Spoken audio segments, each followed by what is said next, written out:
Olá, queridos e queridas, que a paz de Cristo seja abundante sobre as vossas vidas e as vossas famílias, em nome de Jesus. Quero transmitir uma palavra ao seu coração e quero ler o texto bíblico de Lucas 7, do 11 a seguir. Evangelho de Jesus, escrito por Lucas, capítulo 7, do 11 a seguir. Olha o que nos diz a palavra. E aconteceu que, no dia seguinte, ele foi à cidade chamada Naim, e com ele iam muitos dos seus discípulos e uma grande multidão. E quando chegou perto da porta da cidade, eis que levava um defunto, filho único de sua mãe, que era viúva. E com ela ia uma grande multidão da cidade. E vendo-a o Senhor, moveu-se de íntima compaixão por ela e disse: não chores. E chegando-se, tocou no esquife, e os que levavam pararam. E disse: jovem, a ti te digo, levanta-te. E o que fora defunto assentou-se e começou a falar. E entregou a sua mãe, e de todos se apoderou o temor, e glorificavam a Deus, dizendo: um grande profeta se levantou entre nós, e Deus visitou o seu povo. E correu dele esta fama por toda a Judéia e toda a terra circunvizinha. E os discípulos de João anunciaram-lhe todas estas coisas. Glória a Deus. Que o Senhor possa aplicar essa palavra em nossos corações, em nome de Jesus. Eu convido você a olhar para o versículo de número 11, o primeiro verso que nós lemos. Olha o que nos diz a palavra. Eu quero ler mais uma vez para enfatizar. No dia seguinte, partiu Jesus para a cidade chamada Naim, e com ele caminhavam os seus discípulos e uma grande multidão. Observe, queridos, que Lucas começa esta perícope da seguinte forma: no dia seguinte. A que Lucas está se referindo? A que acontecimento Lucas está se referindo? Pois bem, queridos, o contexto imediato nos trará esta resposta. Olhando para os versos de 1 a 10, conseguimos compreender todo o contexto. Trata-se, queridos, da cura do servo de um centurião, um oficial romano. E posso até dizer que este oficial ele era atípico, pois estimava o seu servo. Diz a narrativa bíblica, queridos, que aquele servo estava bastante doente e quase para morrer. E diante disto, o centurião enviou alguns anciãos judeus para que fossem ter com Jesus. E aqueles anciãos, eles insistiram para que Jesus fosse curar aquele homem. E Jesus foi com eles. Mas quando o texto diz que quando já estavam perto da casa do centurião, ele enviou a Jesus alguns dos seus amigos, trazendo algumas palavras. E ele dizia: dize ao Senhor Jesus, eu não sou digno que entre na minha casa. Eu não sou digno que entre no meu telhado, que faça parte, que entre na minha casa. Porque eu nem mesmo julguei-me digno de ter contigo. E diz somente uma palavra e meu servo sarará. E ele diz mais: porque eu também sou homem sujeito a autoridades, e também tenho uns servos ao meu dispor. A um digo vai, e ele vai. A outro digo vem, e ele vem. A outro digo faça isto, e ele faz. Ele diz: Somente uma palavra, Senhor. Somente uma palavra, porque tu tens toda a autoridade.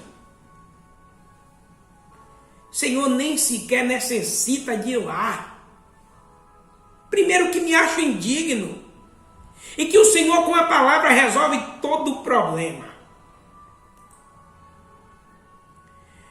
E o Senhor Jesus ficou admirado e disse que nem Israel tinha achado tamanha fé. O Senhor Jesus contemplou a fé do centurião e curou o seu servo. Bendito seja Deus. Curou o seu servo. Pois bem, queridos, falo isso para que você possa compreender este contexto. Então, quando lemos o verso 11, e no início que diz no dia seguinte, está se referindo justamente a esta perícope apresentada. Por isso que Lucas, nos versos do verso 11 ao verso 17, ele inicia no dia seguinte, está fazendo menção da cura do servo do centurião, ou seja, no dia seguinte, após ter curado aquele servo. Compreende? Queridos, mas afinal de contas, qual a relevância deste contexto com a perícope apresentada por Lucas,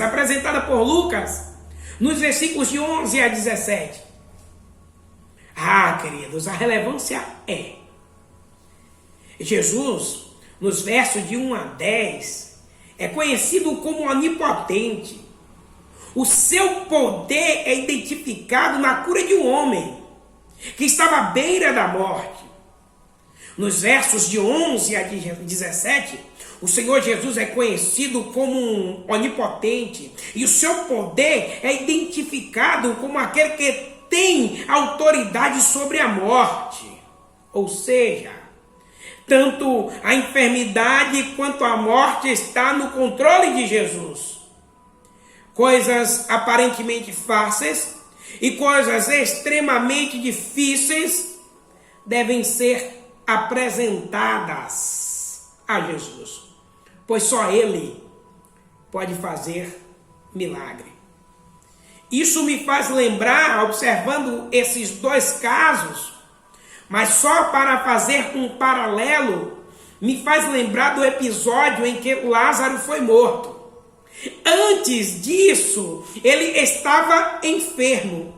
E as irmãs de Lázaro disseram: se o Senhor estivesse aqui, meu irmão não teria morrido. E depois de 4 dias, o Senhor ressuscita a Lázaro. O Senhor operou um milagre. Talvez fosse muito fácil acreditar que o Senhor Jesus poderia curar a Lázaro, como neste caso curou o servo do centurião. Seria muito fácil acreditar dessa forma. Agora, acreditar que o Senhor seria capaz de trazer a vida, aí tem que ter muita fé.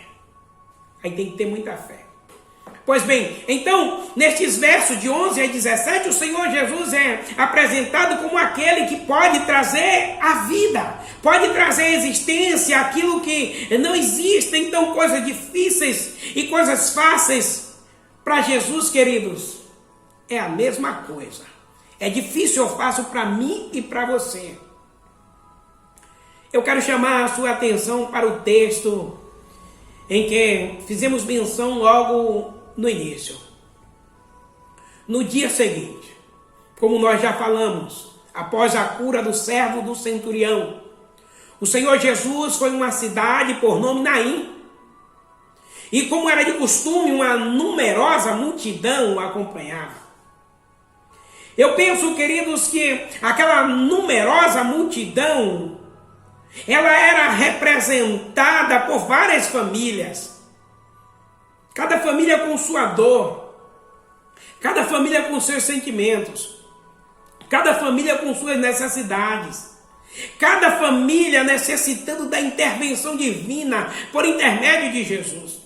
A propósito, é muito claro nas Escrituras que muitas pessoas seguiam a Jesus não porque viram sinais e creram, mas porque comeram pão e vos saciaram e tinham as suas necessidades, por isso seguiam a Jesus.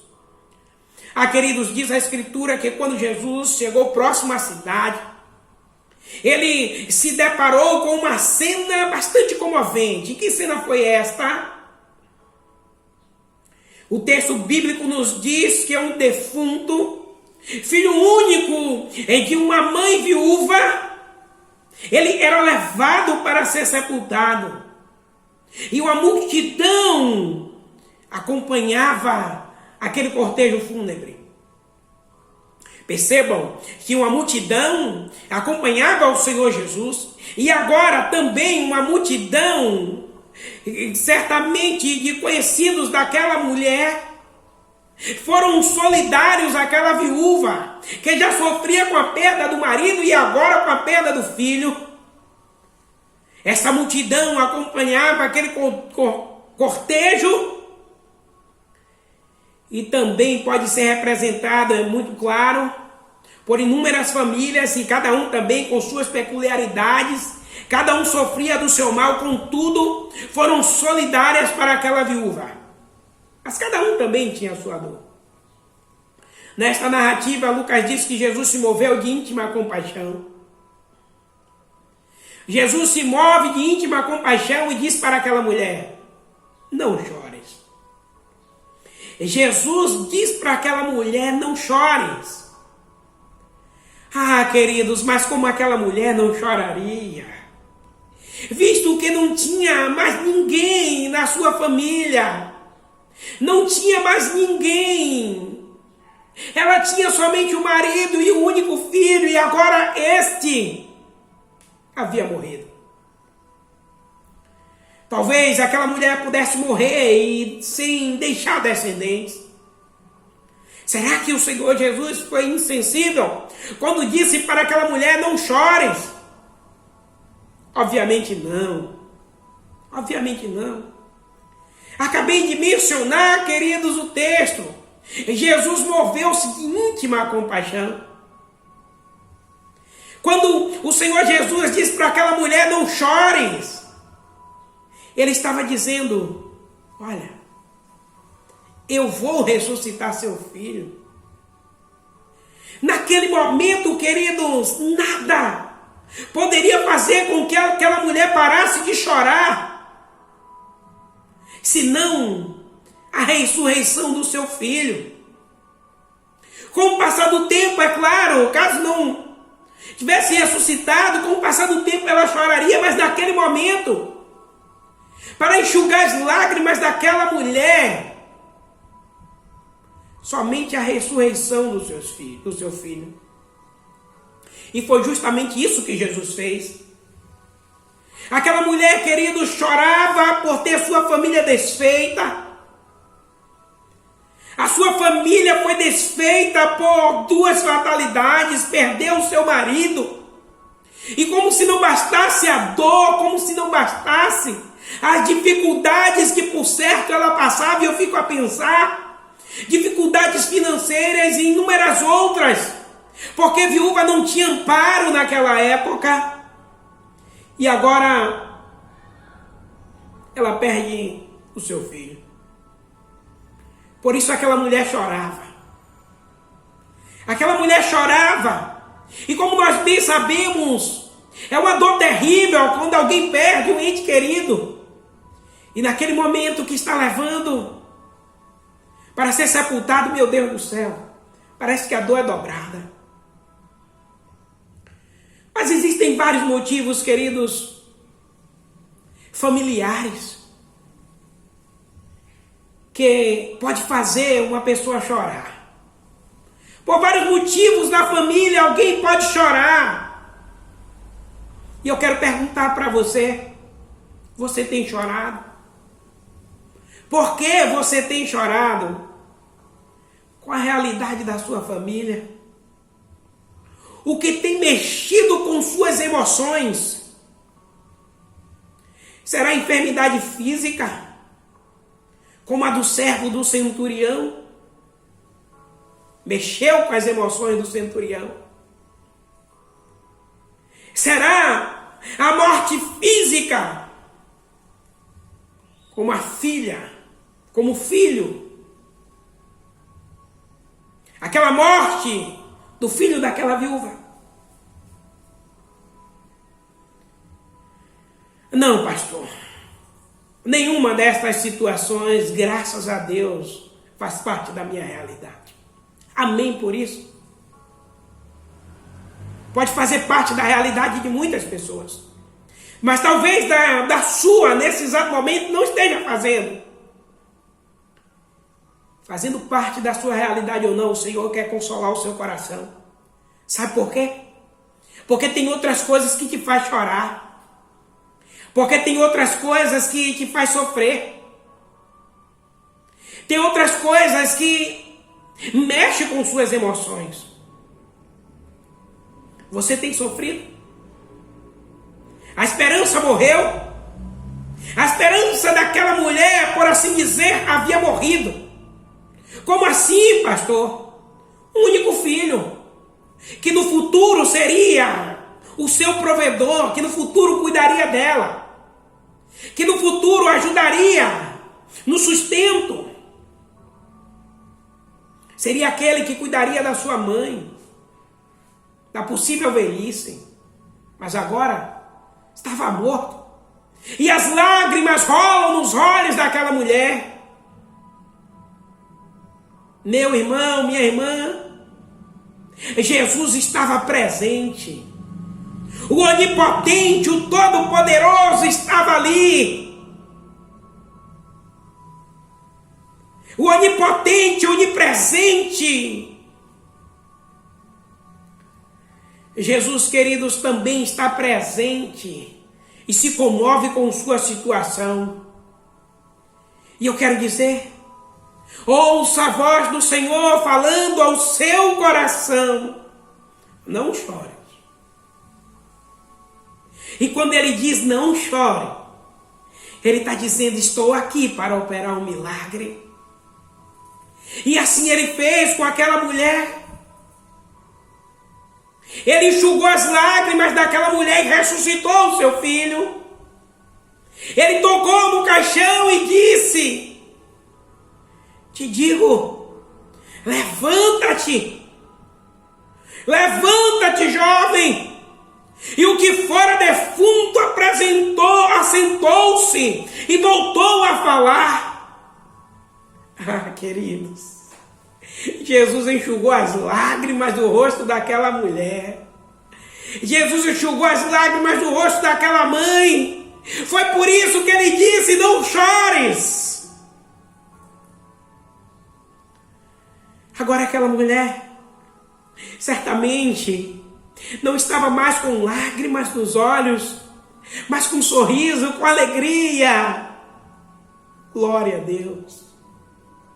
Mais uma vez eu te pergunto, o que te faz chorar?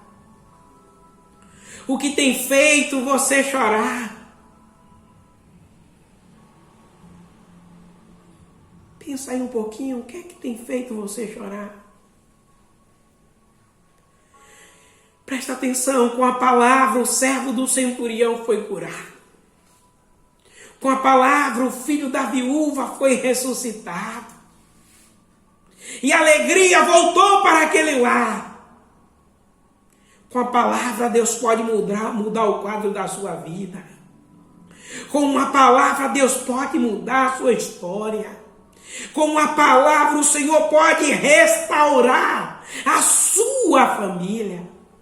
Acredite nisso. Mesmo que não haja mais esperança, na perspectiva humana, porque sempre há esperança. Porque a esperança está em Cristo, que vê a sua dor e se comove com sua situação. Se comove com a situação da sua família. E só Ele pode restaurar, enxugar suas lágrimas e trazer de volta alegria para a sua família. E dizer, não chores. Talvez, queridos, muitos não compreendam a sua dor. Talvez a sua família está desestruturada. Talvez a sua família precisa de restauração. Talvez você é um membro dessa família que tem chorado bastante, que tem sofrido bastante e que tem dito: Senhor, eu não suporto mais.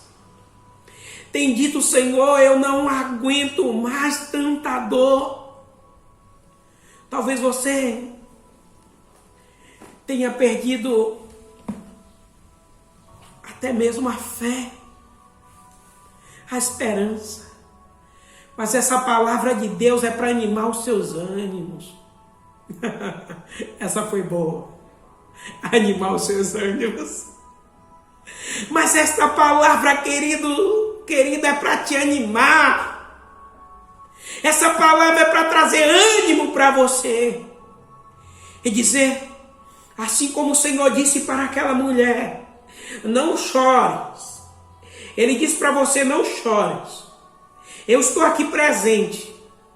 E eu posso mudar a sua história. Eu posso restaurar a sua família. Eu posso enxugar suas lágrimas. Confia em Deus, que tudo pode. Que o Senhor te abençoe. Que o Senhor nos abençoe. Abençoe as nossas famílias. E que Ele aplique esta palavra aos nossos corações. Nos nossos corações. Em nome de Jesus. Vamos ao Senhor em oração. Santo de Israel, nós te agradecemos por esta palavra. Senhor, eu não sei em que momento, Senhor, esta palavra chegará, Pai, aos corações. Mas como a tua palavra é sábia, Deus, ela chegará em um momento oportuno e prosperará naquilo que o Senhor designar, Senhor.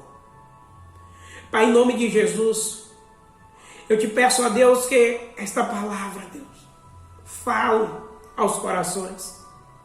E aqueles que talvez encontram-se desesperançosos, Deus, em nome de Jesus, traz a esperança, Pai, para esta vida. Traz esperança para esta família, em nome de Jesus. Muda o quadro, Senhor. Muda o cativeiro, meu Pai, em nome de Jesus. Traz, Senhor, a alegria, traz o regozijo, Pai. Ó Santo de Israel, enxuga as lágrimas. Enxuga as lágrimas, Senhor, dessa mãe que tem chorado pelo seu filho. Desse pai, Senhor, que também tem chorado pelo seu filho. Dessa avó que tem chorado pelo seu neto. Dessa mulher, Deus, que tem chorado pelo seu marido.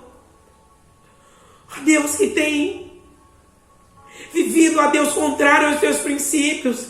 Que tem feito coisas, a Deus, que tem entristecido, Pai. Talvez, ó Deus, até uma pessoa que neste momento esteja chorando, porque perdeu um ente querido, mas que que ela receba o consolo da parte do Senhor. Ó Deus, em nome de Jesus, visita as famílias, ó Deus, por meio da tua palavra. Eu oro agradecido, Pai. No nome de Jesus. Amém. Jesus transforme a sua família. Em nome de Jesus. Que o Senhor nos abençoe.